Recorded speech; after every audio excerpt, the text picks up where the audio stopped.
For our tres leches cake, we are going to first need to bake our cake.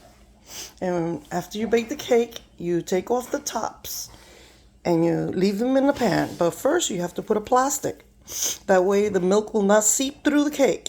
It'll stay in the cake and give it moisture and the flavor it needs.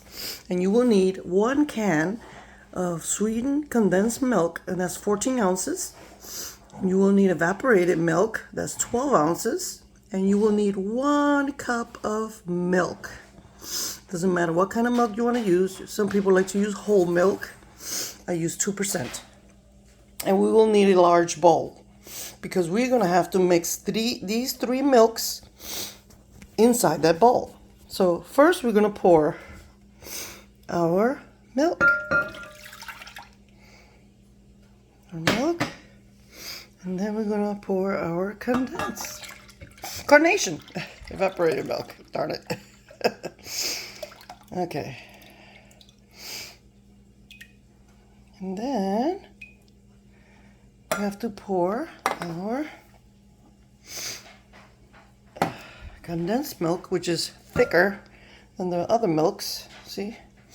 Pour the whole thing. And you're going to probably need a spatula or a spoon to scoop out everything from this milk can, from the condensed milk. See inside, there's plenty of milk in there to give it, that cake the flavor it needs. Okay? Okay. So let me pause 1 second so I can scoop this out. Okay, now that we have all our 3 milks in the giant bowl, we're going to need to stir it really good because that condensed milk is really thick.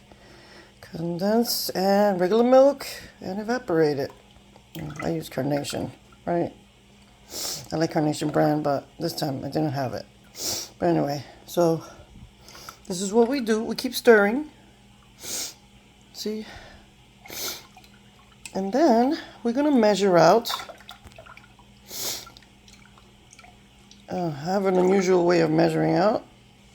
Okay, so this is what I use. I know this is for flour and dry ingredients, but I've been using this for years and it works for me. This is what I do. I don't even fill it to the top. I just pour it in that cake. And make sure you get it all the way around.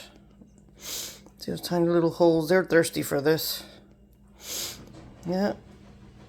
So, and I like to use a little bit more. Make sure you put it all the way around. All the way around. And you're going to do the same thing for the other one. There you go. Sorry about the noise. And you have to make sure that you get enough milk in there. And it's soaking really good. Okay. I think I did that one better than the other one. Let's pour some more in this one. Anyway, so that's what we do. And the leftover milk, we just save it in case we need more.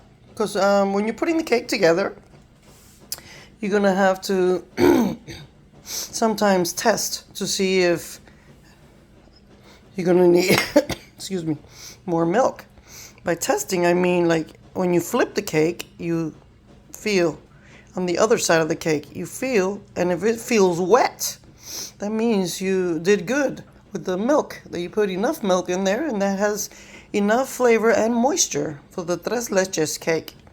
And if it does feel like to the touch when you flip it over that is soaking too much, that it's too wet, you can get some paper towel and just dry it up a little bit, and then you put your whipped topping on the bottom part of the cake, on the cake, and then you flip the other cake on top of it, and then you ice your cake with whipped topping, and then if you like, you put fruit filling in it, or you could put fruit on the top and decorate it really nice.